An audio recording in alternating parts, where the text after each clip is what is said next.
Welcome, everybody. It is the AV Summit Day 2. Hope you guys had a great Day 1. I am back in full effect. And right now, we've got Mike, Russ, and Chris from Sonic Presence. What's up, fellas? Hello. Good to be here. Year two, we're happy to be back. Yeah, we're happy to have you. And in full-on stereo, is everybody wearing headphones? Everybody watching, you need to wear headphones for this. Yeah. If you're not wearing headphones, you're not getting the effect. Don't try to put on your phone speakers, your laptop speakers. I don't care if you have a great sound system. You need to wear headphones. Headphones. That's it. Let's All go. right. So I'm not trying to be bossy or anything like that. I'm just saying, in order to get the full experience, in order to understand what we're doing here, you have to wear headphones. So if you see people in the comments, if you see me like, what? It's because I'm wearing headphones. Normally I'm wearing some in-ear monitors even, and I've chosen to wear over-ear headphones to get the full possible effect. So there you go. I might remind you guys a few more times within this. But yeah, that's it. That's what I got. Okay. All right, go ahead, you guys. Well, yeah, so today we want to get a little bit of a head start on demystifying spatial audio for everyone. And it's almost turned into such a buzzword, and we want to do our best at explaining what we feel like real spatial audio is and where it's headed. So, Russ, you want to start off a little? Yeah, sure. Okay, so and let me mute this thing.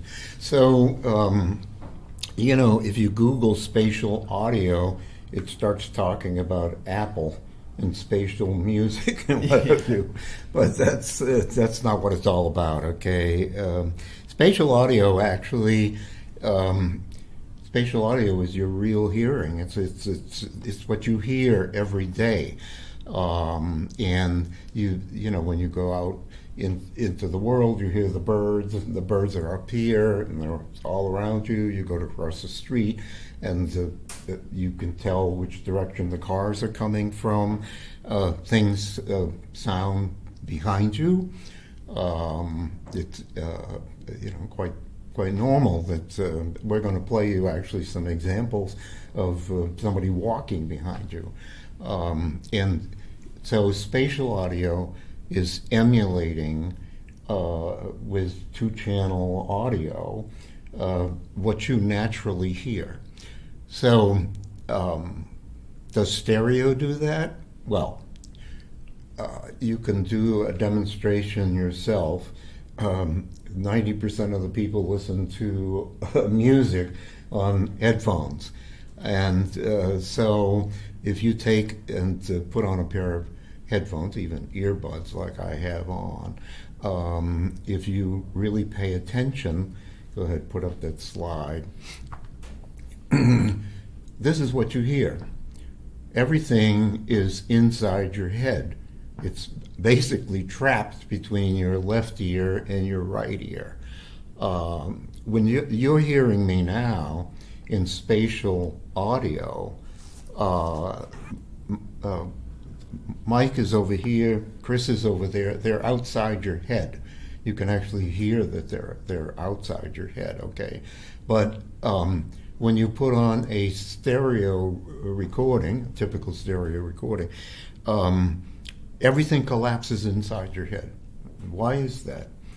Well, because those stereo recordings, for the most part, are made without any cues, spatial cues, and that's what it takes to trigger your mind to get the sound outside of your head.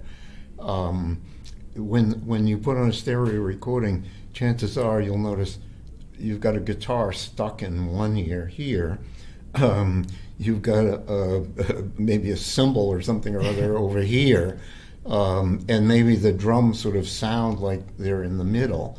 This isn't just with headphones, by the way. This is on loudspeakers as well. You listen to a pair of loudspeakers, you have a left speaker and a right speaker, and you've sort of got some sound in the middle.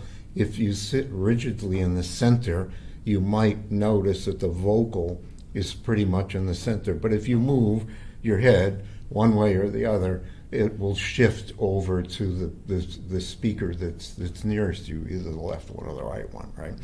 So what we have to do, or what we're doing here with sonic presence, is to get those spatial cues into the recording so that your brain or your mind recognizes, oh, I'm in the real world, and that bird is actually up there.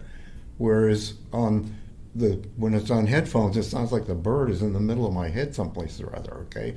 So we need to get the bird up in the air. We need to get the cars rolling around you. We're going to go for a ferry boat ride, and you're going to hear all these sound. The motor's going to be below you. So this is spatial. Okay, so what are those spatial cues? All right, so what we do here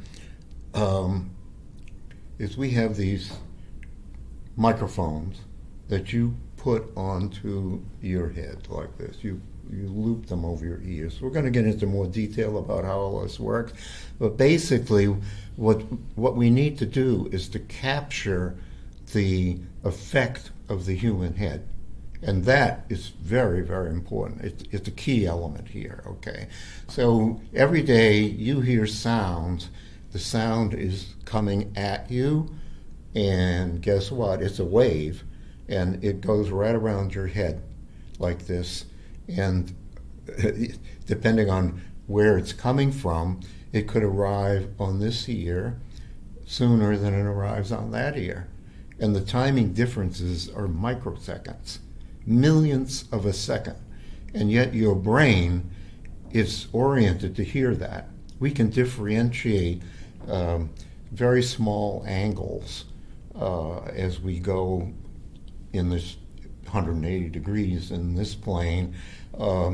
We're not so good at what's behind us, but we can still tell it's behind us, and we know that it's to the left or to the right or to the rear, what have you. Same thing with up. The resolution in the up plane is not as good as it is in the horizontal. We've been studying this spatial cues in the horizontal plane now for about 100 years. Lord Rayleigh is the first guy who wrote a book about these effects and how the sound wave, as I said, flowing around our head, it ripples across. It's colored. It's colored, affected. What would you call it? As it flows around our head. Oh, I use the analogy of water. If you stand on a bridge and you look down at the supporting posts, as the water comes down the river, you'll notice that it parts around the support. And then as it goes around the back, it comes back together again, and there's turbulence there. Well, all of that stuff is audible with your two ears, and those are the spatial cues that we're listening for to determine where sounds are positioned all around us. One of the great things about shooting these videos that we're going to show you is, I've been doing this for about 5 years now, maybe more than 5 years. But anyway, so the whole idea here was to develop a microphone system that you could plug into a phone, and then you could bring up a regular app that you can download from the Apple Store or what have you. Works on Android, works on iPhone, and what have you.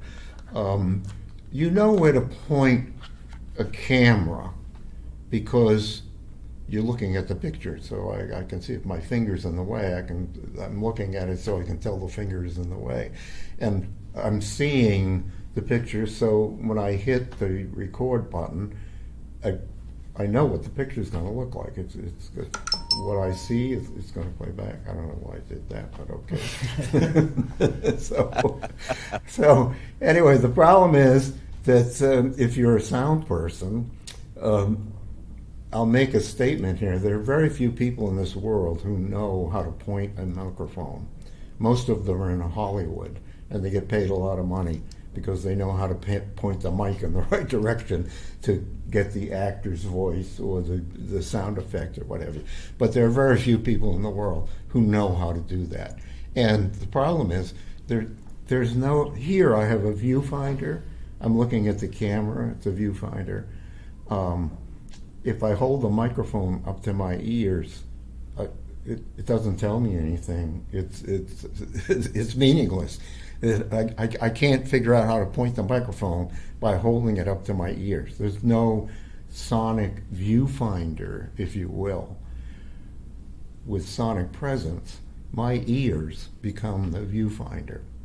And I got to tell you something or other. When you see a lot of these demos that we're going to show you, where it's sort of a documentary type thing, there's an immense confidence that these things on my ears are actually going to record on this device what I'm hearing. And so if somebody goes walking behind me, that's what it's going to sound like when I play this recording back. And it was, with the video, the person walks in front, or the helicopter. We're going to play a helicopter flies overhead. Not only do you see it visually, but the sound actually matches what you're, the picture and what you're hearing. So it's like real life. Yeah, it's what you hear is what you get, essentially. What you hear is what you get. So you'll hear that over and over again. Both of these guys have lots of experience with this stuff, and we're now even getting people like you who are making demos with loudspeakers, where you can hear the differences in rooms. And Mike has put together here an incredible demo of different concert halls in which we will show you the spatial microphone recording a big symphony orchestra in different concert halls, and you can actually hear the acoustics of each one of those halls, and he's going to switch between the halls, so you'll be able to hear those differences. So that's enough for me. Yeah. So we we wanted to start with some demos to show off what we can do, and we have the video prepared that shows a bit of how we do it in a way that we can do a little better than live. So why don't we start with that? I'll sound like Joe. If anyone doesn't have their headphones on, still, now would be the time to do it. And we hope you enjoy this little clip here.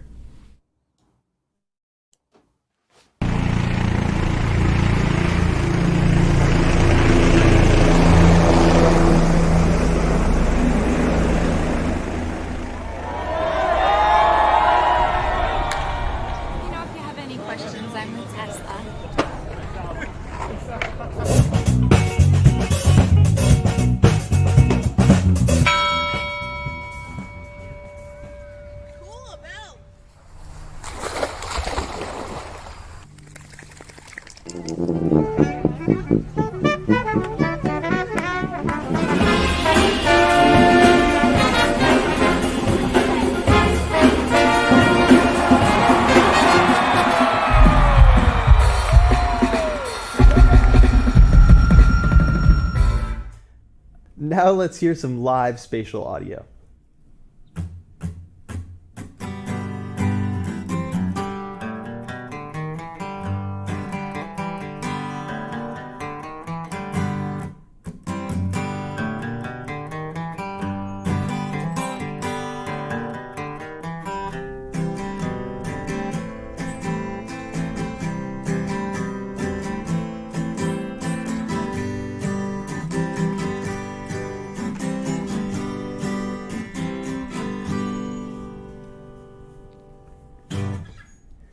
So as you can see, I'm wearing the SP15 mics right now, and there is two microphones, one for each ear, a left and a right.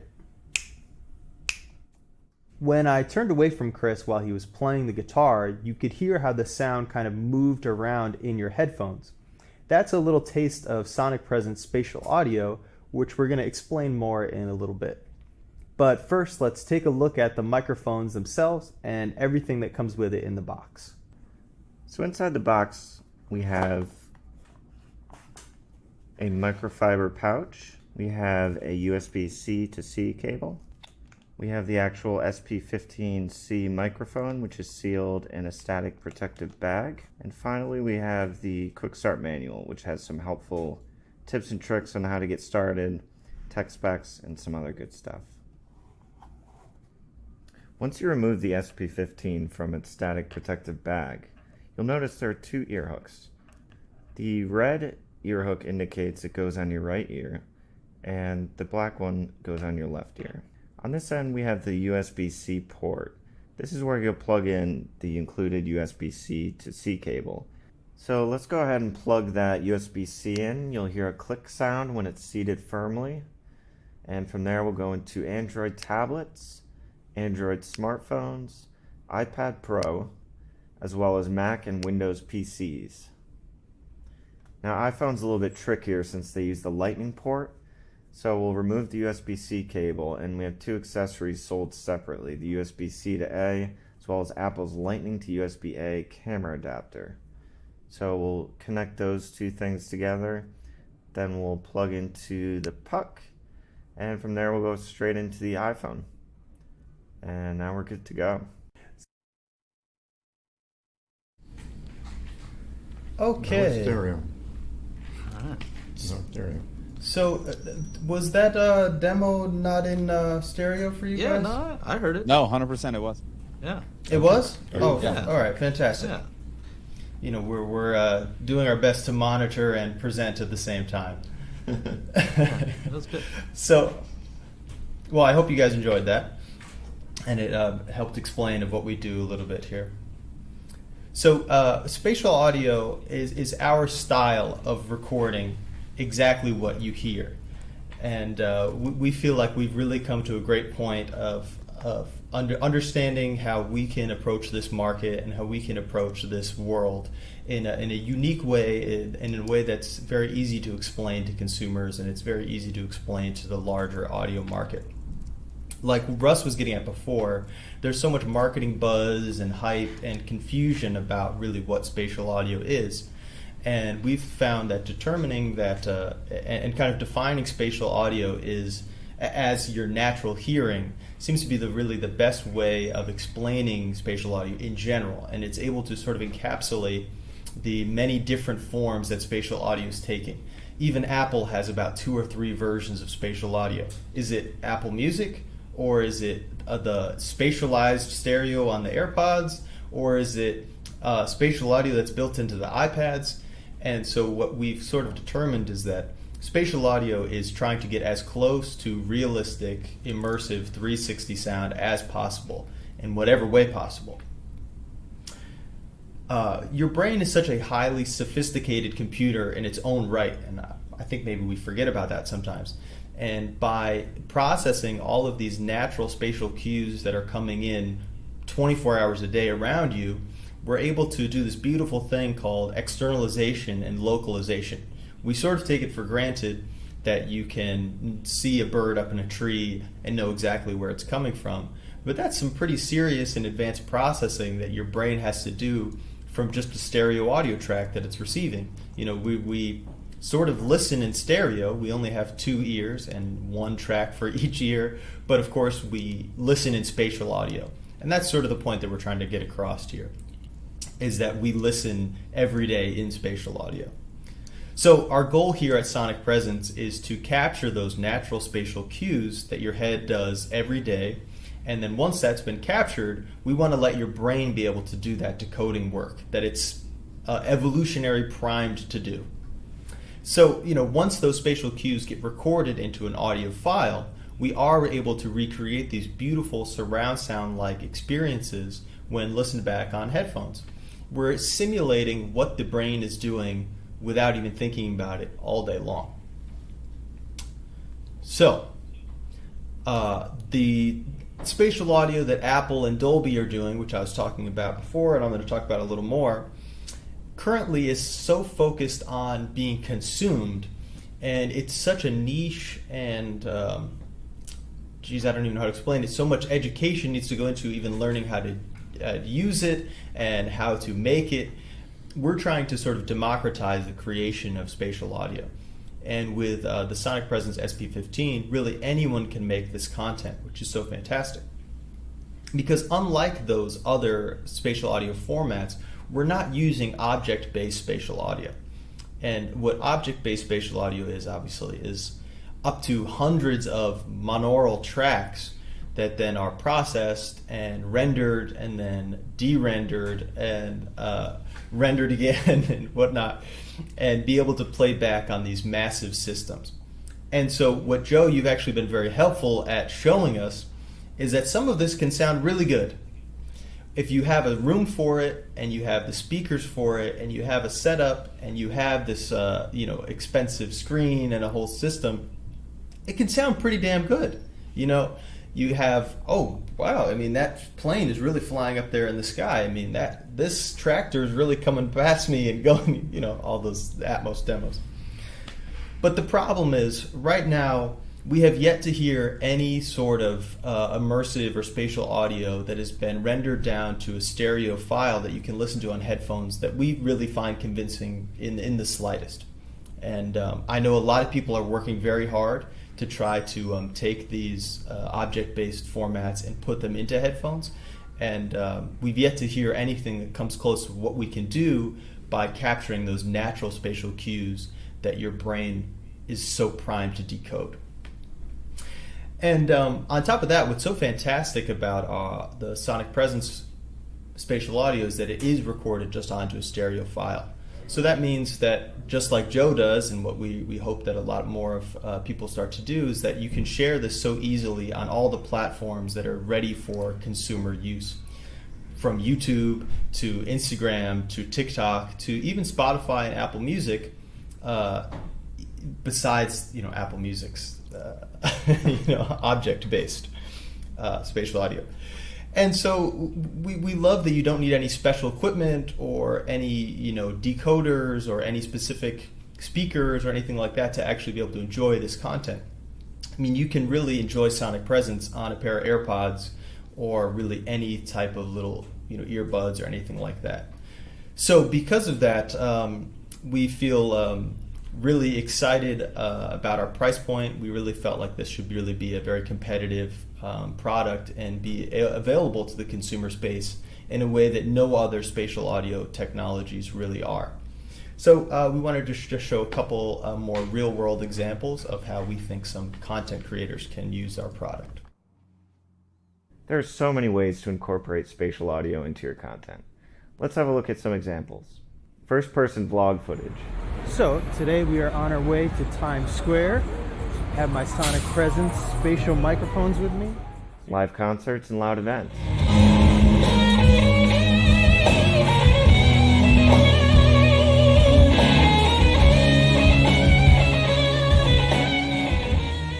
Noisy environments where sounds are jumbled. If you have any questions, I'm with Tesla. Okay, thank you. For a test drive, you're welcome. Okay. It's fully electric, made in California. Oh, I see that. Yeah, beautiful. Yeah. As you can hear, Sonic Presence spatial audio captures sound exactly how you hear it. It's one of the most personal and intimate ways to record the world. Here's how we... So we're really excited for people to start getting their hands on this and really just use the microphones in ways that are kind of beyond our imagination, Okay, I wanted to touch on binaural recordings very quickly. Binaural, as I'm sure a lot of your audience knows, and a lot of people out there is familiar with the dummy head and the look of what traditional binaural is. So what we're doing here at Sonic Presence is similar to a lot of traditional binaural recordings, but obviously we use a real human head. And with our testing and with our research and our study of binaural and compared to what we're doing, we think one of the biggest factors that we have going for us is that real human skin and real flesh and a real human body. What Russ was talking about before, about how sound, you really can visualize it more as water and as a liquid. The effects that your skin and your chest and your whole body and head have on that sound wave is quite extraordinary and is very unique to humans in general. And we've done a lot of measurements, which are quite fascinating. I won't bore you with all of the details, but the distances between your temples right here, we've tried to measure, sort of as many people as we can, and we find that that's actually a really unifying measurement. Oh, I'm zoomed in here, but so this distance right here is uniform in a way that a lot of other parts of our human head is so different. Some people have very tall heads, some are wider, our ear shapes are all vastly different, but this distance right here is very uniform between all humans. And we found that that's a really wonderful place to make these recordings. So by taking the sensors out of the ear canal and actually placing it in front of the ear, as you saw in our demo, we're able to create this extremely true to life and very realistic sound. I describe it to my friends as, it's if a sound is coming towards you, what we're doing is that we're stopping it at the last possible second, and then you put the headphones on, and it goes the rest of the way. And then your brain is able to do all of that natural decoding that it does anyways. So this is why we're so excited that Joe chose us here at Sonic Presence to be a part of the event this year. With this true to life sound, it's so wonderful to be able to tell the differences in different recorded spaces. And in your case, obviously, we're talking about speakers and surround systems and different hi-fi gear, which is fabulous. I mean, we think that's incredible because obviously, no one thinks, oh, that's exactly what the speaker is going to sound like. But it's such an incredible way to see imaging, to see tonality, to hear phase problems, to hear such a variety of things, and it works so fabulously. So I was inspired by this idea, Joe, that you had. And I thought, geez, we have these years of all these classical recordings. And I thought, wouldn't it be incredible? When I asked Russ, I said, well, do you have any repeat pieces? And he said, well, of course.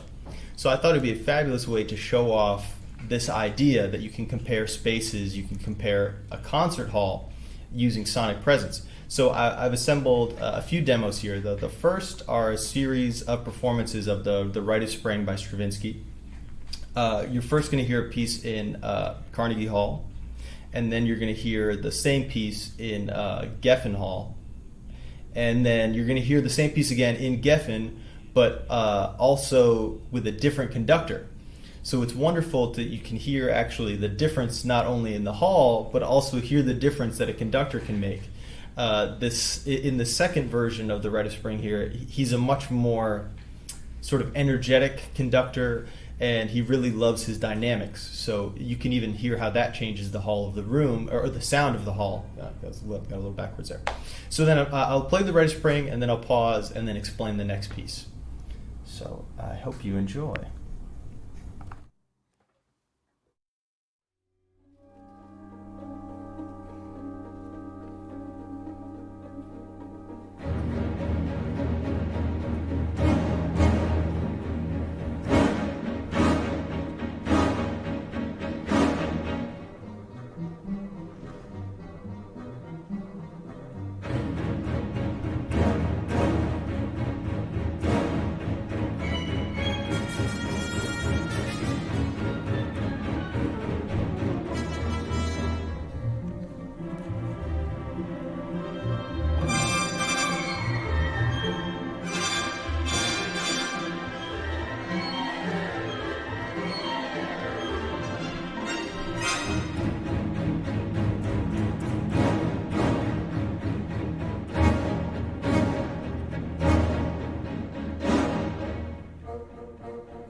All right, and next I'm going to play, it's more of the Rite of Spring, but it's going to be the same section repeated, so you can really hear the differences between the hall.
All right.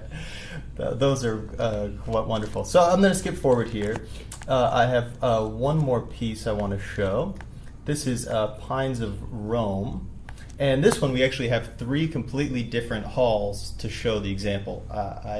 It's a little bit of longer sections because I really wanted to show and you really be able to live in the hall for a minute, and then it goes to the next hall, and then it goes to the next hall again.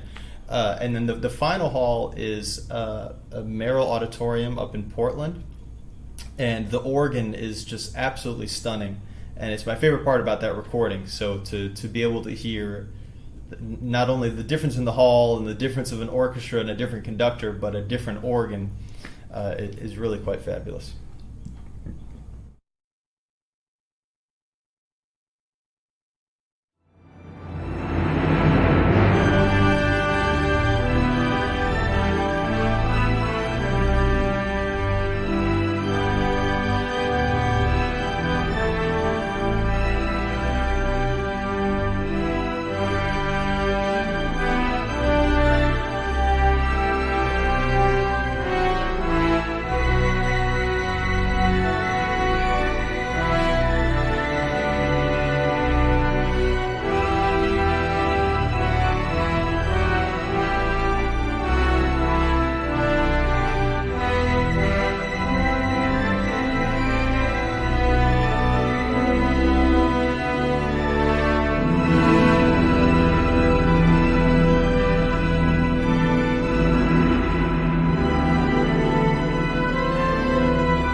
All right.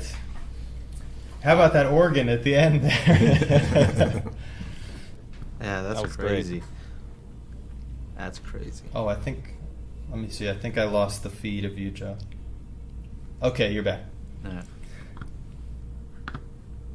Okay, so here's our big reveal. Wait a second. Before you go there, okay, you may not believe this, but those recordings are all made from a seat that was purchased to sit in the auditorium. Those mics were not on stage. There was no crew to prearrange those mics. I simply walked in with a pair of Sonic Presence microphones, sat down in a row behind the conductor, so I was in the center of the hall. That's how those recordings were actually made. Okay. The dynamic range on some of those things, it easily exceeds 100 dB. But of course, you can't play that back. There's nothing capable of doing that. But we have software that actually analyzes that, and we've seen dynamic range approaching 120 decibels with an orchestra in Carnegie Hall particularly. Yeah. So now you can go ahead and reveal your secret. Okay, yeah. So we do have we do have a fourth person in the room with us here today, and so this is yeah. Go ahead, Chris. This is what we are using as our friend here in the office. You see that? That's our little hemisphere dummy head. Ah, And we have the SP15C mics on there. On either side.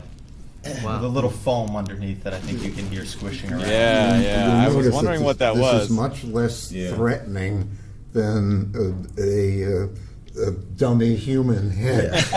I can tell you right now that if you walked into a concert hall with a Neumann dummy head, it would scare the hell out of the audience. So what are you doing carrying that head around? So a plexiglass sphere works quite well at simulating. There are even a bunch of technical papers that have been written on using a sphere like this, or hemisphere. So Chris is going to give us a little demo about our brand new product that we're just launching right now. So let me move the mics over a little bit, slide down. Sorry about the foam. Whoa. All right, good. I guess that's for the ASMR fans. Yeah. Give it a haircut. AV Summit Chris, now in Yep. ASMR. Okay, there we All go. right.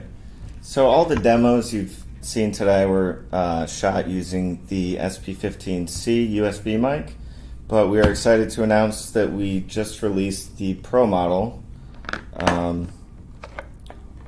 and this is the same spatial audio technology as the SP15C, but it has two professional XLR connectors, so you can make analog recordings. And we miniaturized the circuitry, and it actually fits in each of the XLR barrels, if you can see that right there. So this very compact design makes it great for use in the studio or even on the go. And it is compatible with 48-volt phantom power interfaces, including professional video cameras, mixing consoles, and portable sound recorders like the Zoom H6 that you see right here. In situations where you might need more cable length, this currently is 1 meter long if you're going directly in, you can simply use an extension XLR cable, male to female, which will give you a signal up to 300 feet. So the SP15 Pro is in stock now and ready to ship at just $249. And like all of our other products, it is 100% designed and built in the US. And for today's event, we're offering $10 discount on the Pro model and the SP15C. All you have to do is go to sonicpresence.com, go to the products page, and on the checkout, enter the code AV2021. Thanks so much, and we hope you'll check out the website, and you can learn more about this and the SP15C model right there. Okay. Sorry, I'm going to slide again. And I just saw someone ask, does this have better dynamic range than the XLR? So we found even with mobile devices on Android and iPhone that we have dynamic range of over 120 dB. And so our sensors are capable of that, even without absurdly top of the line converters and things like that. So at that point, it's sort of just it does sort of depend on what a recorder you're using and what kind of converters that you have. But we're very comfortable to say that the dynamic range should be the same for both products. Okay. I have a question that a lot of people ask me is they always ask about, why is the gain so low, right? And I'm like, well, you can play super loud sounds and it doesn't clip the mics. That's why. So yeah, the default gain that we've selected is it does maybe appear slightly low compared to like a standard vocal mic, but we sort of set it and tuned it to be out and about and in the world and at an event and something like that. It's not particularly tuned for sitting in an ISO booth, recording vocals. It's really tuned so that if you're at a loud concert or a loud event or Thanksgiving dinner, in my family's case, loud. You can put the microphones on and record, and you're not going to be, going to clip at all. But most of the applications we use do have a gain control, obviously, that you can set on your own. Yeah. But we like to set the default to be unable to clip in most settings. Yeah, you can't undo the clipping. You can always turn it up later. That's exactly right. Yeah. That's exactly right. Isotope has gotten pretty good, but it's not that good. Yeah. It's not as good as not clipping in the first place. Right. So I think we just have one last little video that we wanted to play to kind of end out the presentation here. And it includes a bit of a teaser, even with some new technology that we're working on as well. Oh. And, I think Joe is a fan of this video, so we'll play that. Go. And then I guess we're open for questions in the lobby or somewhere like that, Joe? Yeah. After this, we'll go to the lobby and you can ask these guys questions. Yeah, you might need to help us with that, but yeah, we're excited to talk with everyone. Okay, so here we go. So I'm wearing our latest development, which is the SP15 Blue version. So Mike, what is it that we actually do here? Well, we're developing a series of microphones that's designed to give the power to creators to make spatial audio on their own terms. Apple and Dolby and all these companies are so focused on the playback of spatial audio, but as of yet, no one's really offered a real simple, easy-to-use solution to create spatial audio. So this is a variation on the theme of the SP15, being a wireless version. So this, instead of connecting directly to a device, whether it be an Android phone or a computer, we've enabled the SP15 to now have a wireless link that now, in this case, is being sent over to the Mac, but can be sent to a variety of devices. Great. So in the next scene, I'm going to put these on, and I'll be able to walk around, right?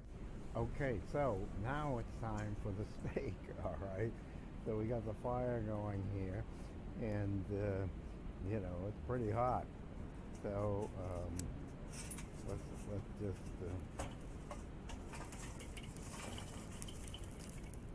Oh, that's good, huh? All right, so nice and hot for the put the grill on here. Actually, we want to make plenty of. All right, so that's that. Nice ribeye. Okay, see if you can see that. I'm not sure. Yum. All right. Okay. Great. I don't know where he's going. Okay. All right, so here's our steak. Nice ribeye. Throw it on there like that. That is looking pretty good. All right, so why don't we flip it? There. Whoa. You can see flames in there. Whoa.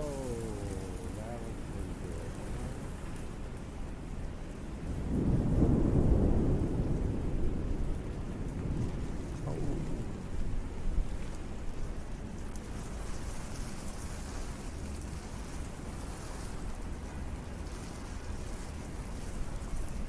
that was.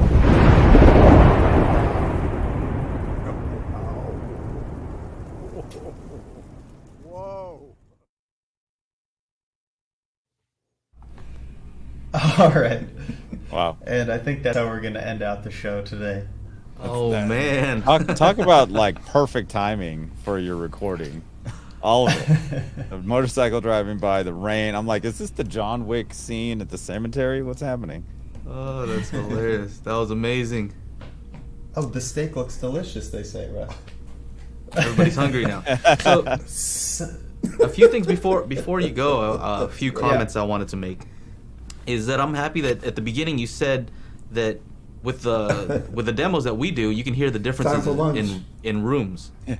Because that's one thing that Chana and I have done where we're comparing our different systems, and it's not, part of it is comparing, our speakers, stuff like that, but a lot of the audio guys are like, well, you can't do that, it's not perfect, this and that. But I think a lot of it is just really comparing the differences in the sounds of our room, which is helpful. Like the fact that we can say, look at the change in sound. So I think that's one thing I wanted to say. Yeah, it was actually pretty amazing to hear the differences in my room and Joe's room. And one thing he noticed is that my height effects sounded a bit better, and that's because my speakers are on my ceiling, which are, 8 feet at plus. One's at 8 foot, another one's at like 12 foot, and whereas his is a little bit lower. So you could actually distinguish with the headphones, I guess more space, right, Joe? Just more. Well, that, and also, you have carpet.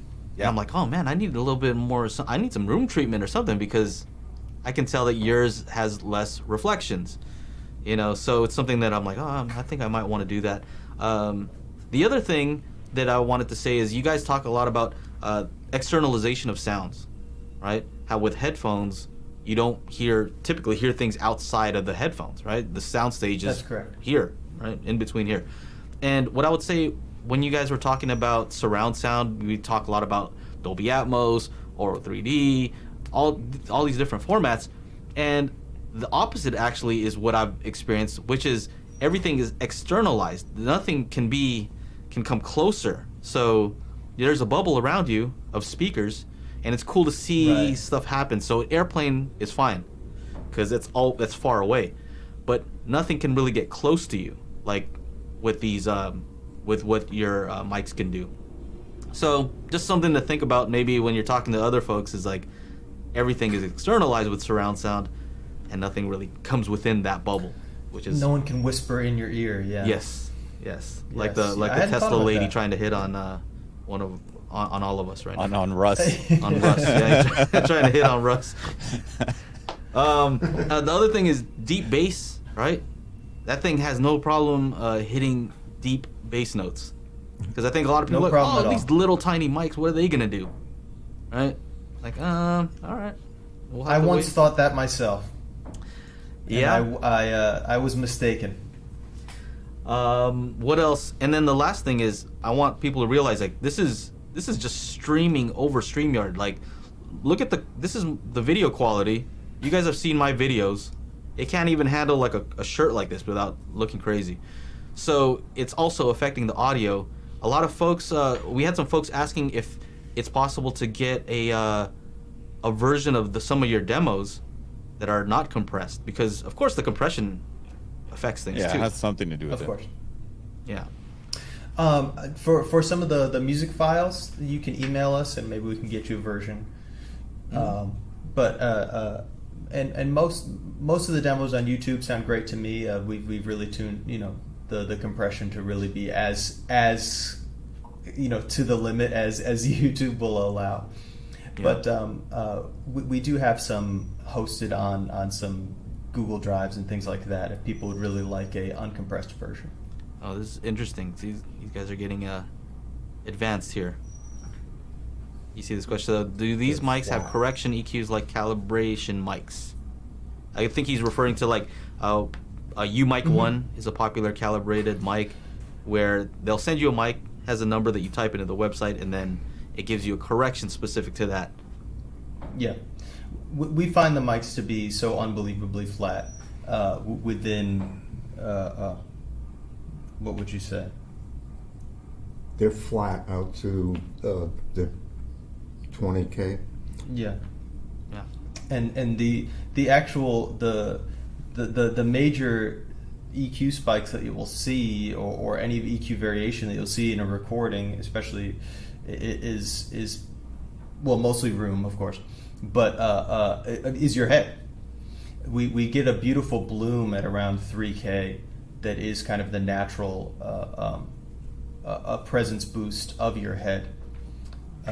We're not sure if that's a which came first, kind of chicken or the egg situation of did vowel sounds evolve to be in that range that's so tuned to our heads, or is it sort of the other way around? But we can get into that off camera, I suppose. Okay. All right. Any other questions, Chana? No, man. I think they're really cool. I think the AB demos Joe and I did. What did we do? Didn't we record Hotel California and somebody else? Yeah. Some other song. Yeah. I haven't heard that yet. I sent it to you. You got to cut it up and send it over, bro. Yeah, I know. I have to re-record mine. Oh, okay. Yeah. See, I can't have clearly mine was better, so he's got to. So I had to stay tweak up. the system a little. I got to make sure to make you look bad. You know what I mean? Can't be outdoing my system. So you yeah, go behind the subwoofer, retune it, and then exactly, then send it over. Exactly. Yeah, well, it's fun. I think it's awesome what you guys are doing. You know, I think it's just a very cool experience, just being able to plug it into a phone. It's so easy. And by the way, you guys are the one of the sponsors, and we've sent out mics to various companies, and I've done demos for some of the companies. So, as an attendee, you may want to go to some of the virtual booths and look at some of those videos. I know SVS just did one yesterday that they sent. They are going to send me more now.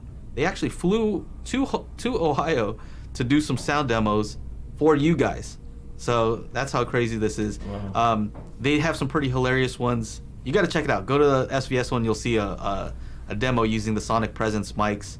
And some of the other booths where they're showing off speakers and things like that, we have some demos for you. So keep your headphones on. Check those out. And thank you guys, by the way. Thank you. Oh, let's see. Let me answer one last question. Yeah, sure. Gadgetry Tech says, do they reject wind? Because they're omnidirectional, they do a pretty fantastic job in low wind conditions. And we also recommend using windscreens that fit for, usual lavalier style mics. Half-inch inner diameter works great. And 14 millimeters. Yeah, and then that rejects wind up until about hurricane levels. You can be on the beach, no problem. Yeah. And I think it was you guys can talk later on, but someone I think who was it? American Audio Company UK was asking about some kind of partnership. So you guys can talk about that in the lobby area. Great. All right. All right, guys. We'll end it here. Joe, thank you for having us as Thanks always. so much. Yeah. A lot of fun. See you guys. Yeah, Talk that was fun. And for everybody here, this is day 2 of the AV Summit. Thank you so much, you guys from Sonic Presence. This was amazing. And man, I can't wait to hear more. I'm actually going to go pop over to that SVS demo right after we leave, it's hilarious. before I jump into the lobby. So yeah, AV Summit attendees, don't forget to go to the lobby and have some questions ready for Sonic Presence. And Joe, when will we be back? So the next one is actually SVS at, let's see here. What time are we doing this? SVS 11 o'clock. Where is it? 11 o'clock. 11, yeah. In about 30 minutes. So we'll see you guys in 11 half an Pacific. hour. 11 Pacific, yep. All right, see you guys. Bye-bye. Thanks, All right. everyone. All right, see you. Thank you. All right.